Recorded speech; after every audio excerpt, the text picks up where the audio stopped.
Muito boa noite, é com muita alegria que nós começamos mais um programa Direção Espiritual. A fé funciona em nós como uma impulsão. Santo Agostinho nos diz ainda, né? Na verdade, a palavra é sempre atual, a palavra do sábio repercute a vida toda e continua sendo atual. Ele dizia que toda a ação de Deus em nós é para nos capacitar, é para nos dar condições de ir, de extrair os nossos recursos. Mas essa ação, ela antecede qualquer movimento nosso. Sabe, é como se essa ação de Deus na nossa vida fosse o sopro inaugural. Toda a coragem que eu posso ter como ser humano está ligada à coragem que Deus me dá. Todo o amor que eu posso amar está ligado ao amor que Deus me ama. E até a minha capacidade de acreditar. Agostinho dizia que a fé é um dom. E é impressionante como esse dom tem o poder de repercutir na nossa vida. Essa letra dessa música é muito concreta, é muito verdadeira. Nós podemos ir muito além porque acreditamos. É a diferença. É engraçado porque você pode ver na sua experiência, quando você encontra uma pessoa que acredita em Deus verdadeiramente, quando não é essa fé caricata que às vezes as pessoas que estão muito mais ligadas à linguagem, àquilo que se diz do que àquilo que se vive, que às vezes nós somos muito vítimas, né? De uma linguagem que não diz absolutamente nada do que a gente vive. Então a gente fala, eu creio em Deus, eu tenho fé, mas na hora que nós precisamos dar testemunho disso, não acontece porque a fé não existe. Ela é apenas verborrágica. Faz parte do nosso vocabulário, a gente diz o tempo todo, mas não faz parte das nossas convicções de fato. Toda vez que você encontra uma pessoa que crê verdadeiramente em Deus, que fez uma experiência positiva de encontrar isso que eu estava dizendo anteriormente, de encontrar a coragem que Ele já deu, o amor que Ele já deu, essa fé, é natural que essa pessoa seja muito diferente de todas as outras. É uma pessoa que vive a dinâmica da fé, que faz justamente de nós, essa dinâmica da fé, nos faz buscar aquilo que o nosso esforço pode nos dar e depois que fizemos tudo o que nos foi possível, esperar pelo complemento que só Deus pode realizar por nós. E quando nós falamos de crescimento humano, que é justamente a dinâmica dessa música, é o que ela propõe, que eu posso ir muito além de tudo, de todos os lugares que eu já fui. Eu gosto de pensar isso dentro de mim. Não é uma viagem que eu faço fora. Não. Eu acho que essa música se refere aos lugares que eu já posso alcançar dentro de mim. Eu posso ir muito além de onde estou. Eu não estou falando de uma geografia. Eu não estou falando dos passos que eu posso dar materialmente pelo mundo. Não. Eu estou falando de uma busca, de uma viagem interior que eu faço por dentro, né? Porque é interior, é claro. É uma viagem que eu realizo por dentro, não por fora. Eu ainda não cheguei ao melhor de mim. E estou nessa busca. E eu não busco sozinho. Eu busco amparado pela misericórdia divina que me acolhe diariamente, apesar de todos os meus pecados, de todas as minhas fraquezas, de um Deus que não desiste de mim, de um Deus que continua acreditando em todas as possibilidades que eu tenho. Sabe por quê? Ele sabe o que Ele me deu. Ele sabe os favores que já me prestou. Tudo aquilo que ainda está adormecido em mim e que a própria dinâmica de crer nele vai me fazer perceber. É interessante porque quando nós vivemos essa fé, quando nós estamos impulsionados por essa fé, nós somos surpreendidos o tempo todo. Eu olho para a minha vida, né? Aqui expressa nesse livro, na biografia que o Rodrigo escreveu, talvez você tenha tido a oportunidade de ler. Toda vez que eu olho para a minha história e eu vejo o que Deus me permitiu viver, não de fora, volto a dizer, é aquilo que eu vivi por dentro, tudo aquilo que eu pude experimentar, todos os tesouros que eu consegui chegar em mim, foi porque eu estava auxiliado pela graça. Foi Deus que me conduziu. Foi Ele que me levou nos momentos das minhas dores, das minhas angústias, das minhas ansiedades. E essa viagem sempre me faz chegar ao que eu tenho de melhor. E não é diferente com você. Se você quiser olhar-se à luz dessa fé, você também vai identificar o itinerário por onde Deus te levou. Naquele momento em que Ele segurou você, que sozinho você não teria tido condições de superar, até mesmo nas suas alegrias, para que elas pudessem ser fecundas, para que elas não ficassem banais. Deus é que dá sentido a tudo, até a nossa alegria. Uma alegria sem Deus, ela não produz fruto em nós. Ela é vazia, ela é exterior, ela é para fora. Mas até quando nós nos alegramos em Deus, é diferente. E é por isso que eu digo para você que quando você observa uma pessoa que vive verdadeiramente a dinâmica da fé, você está diante de alguém que testemunha naturalmente Deus na história. Não precisa nem fazer muito esforço, não precisa fazer pregação. A vida da pessoa já é um lugar de aprendizado para nós. A gente olha para ela e a gente percebe que ali a fé já deixou os seus rastros. Ali a fé já deixou os seus frutos. Mas o que é interessante é pensar que a pessoa fez o seu dever de casa para que essa fé deixasse e plantasse os seus frutos. São Paulo tem um trecho, numa das suas cartas, em que ele compara o exercício da fé à vida do atleta. Olha que interessante quando ele diz isso. Ele, na verdade, Paulo tem um esforço de escrever sempre de maneira que as pessoas entendam a teologia que ele está propondo. A teologia, a vida moral. Ele está preocupado com o bem viver. Então, ele vai usar de todos os exemplos que ele puder para que as pessoas sejam capazes de compreender qual é a proposta de Jesus, do qual ele se tornou um legítimo propagador. Ele diz assim: acaso não sabeis que no estádio todos correm, mas um só ganha o prêmio? Correi de tal maneira que conquisteis o prêmio. Todo atleta se impõe todo tipo de disciplina. Eles assim procedem para conseguirem uma coroa corruptível. Quanto a nós, que buscamos uma coroa incorruptível, nosso esforço deve ser ainda maior. Por isso eu corro, não como as tontas, eu luto, não como quem golpeia o ar. Trato duramente o meu corpo e o subjugo para não acontecer que depois de ter proclamado a mensagem aos outros, eu mesmo seja reprovado. Interessante isso, né? Primeiro, Paulo está preocupado que o que ele propõe ao outro seja primeiramente uma proposta para ele. Eu sempre tenho isso para mim também. Eu não consigo compreender esse cenário que é montado para nós, para o nosso encontro, todo o conteúdo do que aqui se fala como uma receita mágica de vida. Não, nunca compreendi o programa de direção espiritual nesses longos 11 anos de existência, em que eu tenho essa feliz oportunidade de estar aqui, refletindo a vida, refletindo os nossos sentimentos, a nossa fé. Nunca interpretei essa oportunidade como apenas como uma oratória para os outros. Não.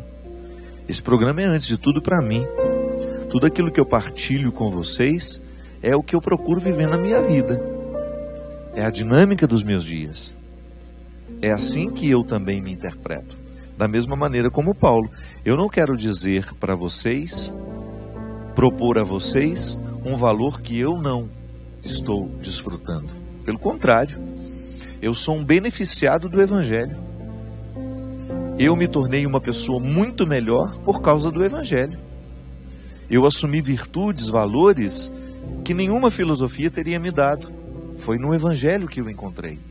Então eu partilho o que de fato fez efeito em mim. É igual as comadres, né? Quando descobrem um chá que faz bem, não é assim que funciona?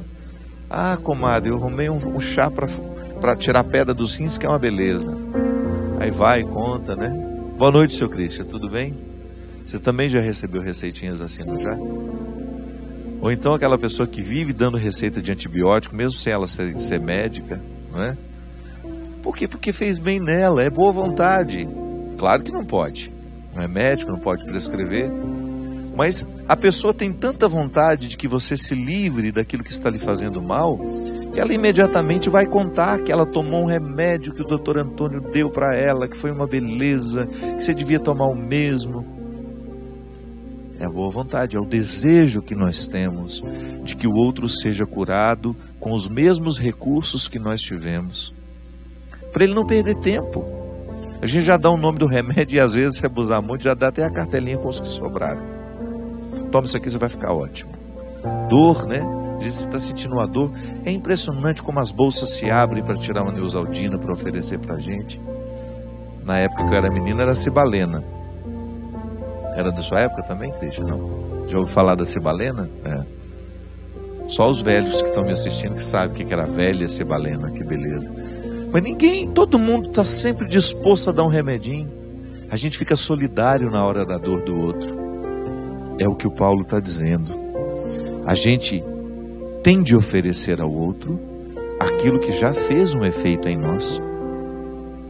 Eu acredito no que o Evangelho fez na minha vida e eu tenho certeza, é convicção, de que se você também se render a esse Evangelho, ele só vai lhe fazer bem. Eu nunca vi uma pessoa que foi verdadeiramente transformada pelo Evangelho ficar pior do que era. Eu já vi, às vezes, a religiosidade tornar uma pessoa pior. Entrou para a igreja e ficou pior. Por quê? Porque ficou arrogante, porque não entendeu a proposta de ser um servo, compreendeu a pastoral muito mais como uma oportunidade de sentir-se melhor que os outros. Também nós padres temos o risco de ficar padres e achar que agora nós somos os bonzões, o isso e aquilo, e isso nos retirar do eixo do Evangelho. O bispo tem esse risco, até o Papa, os cardeais, todo mundo que tem um poder pode se esquecer dessa raiz aqui, ó, que é o Evangelho, que nos ensina a oferecer ao outro a palavra que mudou a nossa vida para melhor, não para pior. Porque existem algumas pessoas que elas vão ficando da igreja, vão entrando dentro da igreja e elas vão esquecendo o Evangelho. Elas começam a pautar as suas vidas em outras regras, nos estatutos da pastoral, e esquecendo aqui de onde nós saímos, de onde nós viemos. Nós somos fruto do Evangelho. Se eu não levo ao outro o que me fez bem, eu estou oferecendo a mim, e não posso. Eu tenho que oferecer ao outro o que me fez bem. Até, engraçado, eu estava conversando com a Teca outro dia, e ela estava falando para mim, você não tem medo dessas pessoas que ficam muito ligadas a você o tempo todo? Eu falei, olha, às vezes sim, às vezes não, depende da pessoa. Depende de como eu percebo essa maturidade. Existem pessoas que me seguem, que estão comigo, não no sentido de seguir, né, de andar atrás, não. Que fazem questão do meu ministério, que viajam comigo, que vão aos meus eventos, e que eu percebo que há uma serenidade.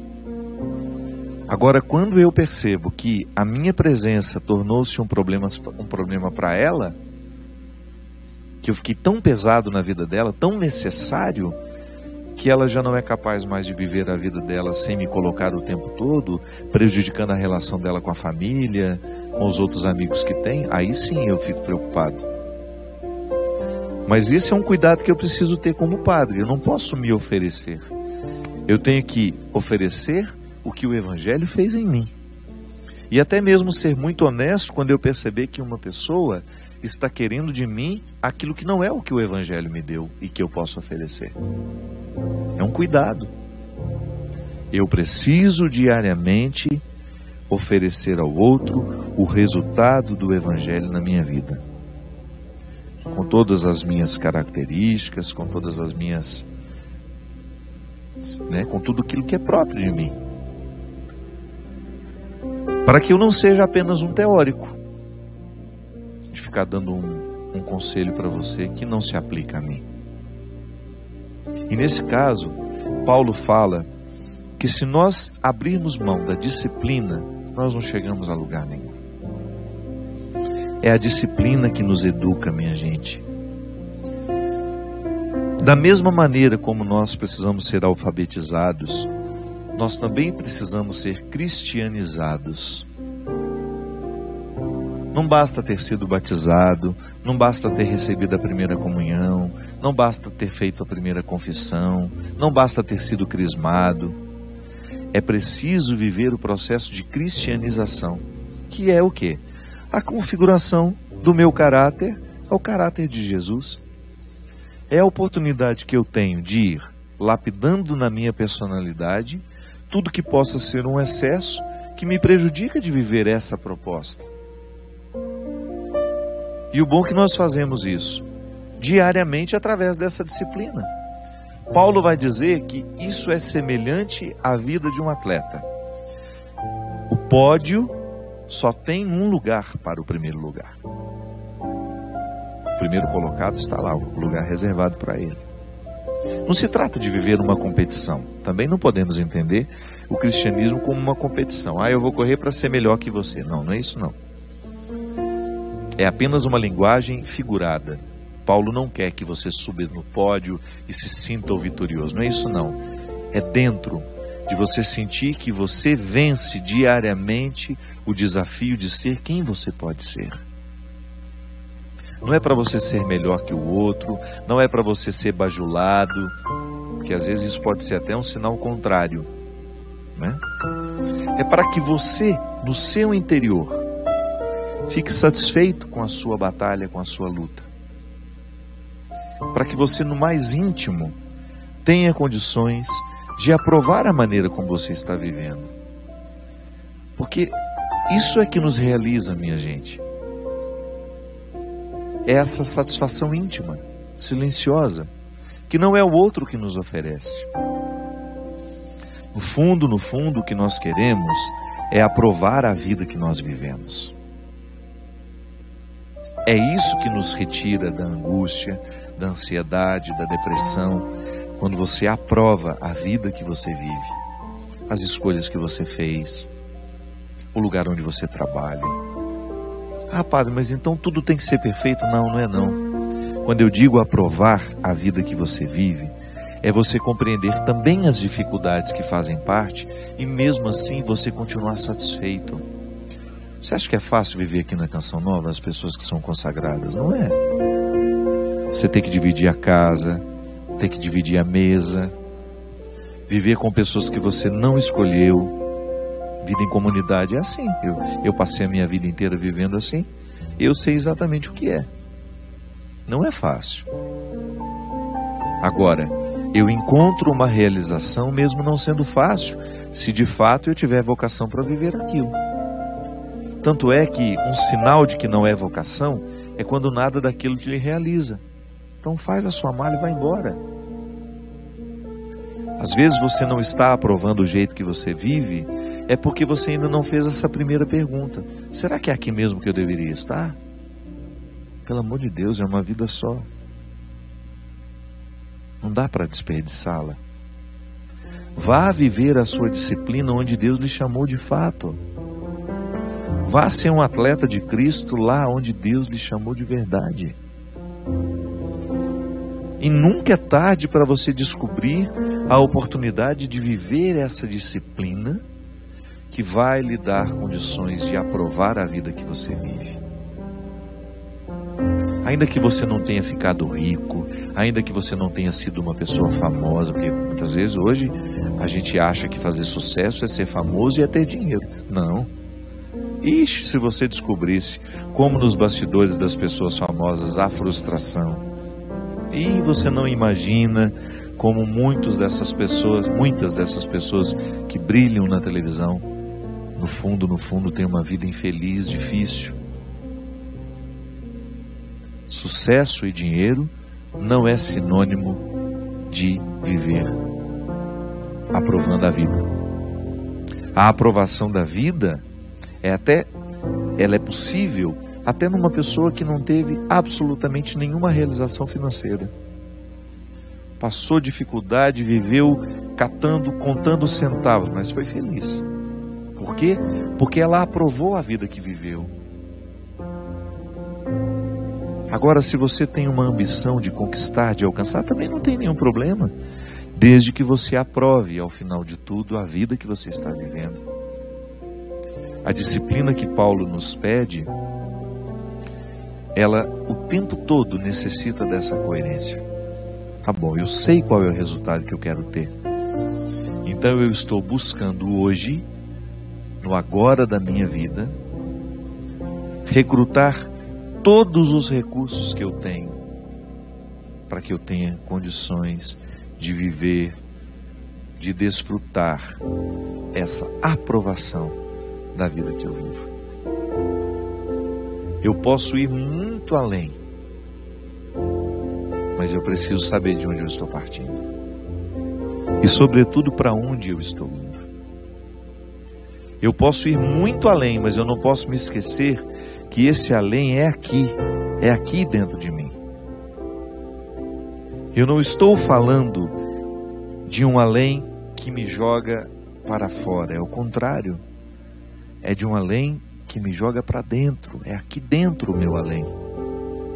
Eu ainda não alcancei tudo de mim, e estou alcançando, um pouco a cada dia. Às vezes alguns acontecimentos aceleram essa busca, essa conquista.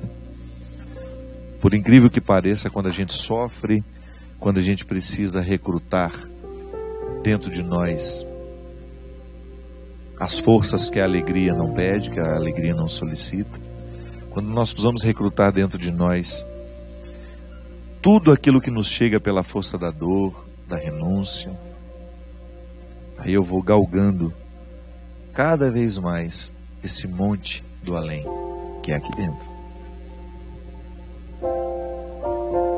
Eu não sei, às vezes eu fico pensando que nós somos preguiçosos demais, nós estamos muito acomodados, né? Tem sido uma característica dos nossos dias as pessoas viverem com o mínimo, alcançam o mínimo de si mesmas e ficam satisfeitas com aquilo que já alcançaram. Satisfeitas não, né? A angústia vai sendo cumulativa. Mas é muito comum você encontrar pessoas que se nivelam por baixo, que se acostumam com os defeitos que têm, que não se desafiam o suficiente para se tornarem melhores naquilo que fazem.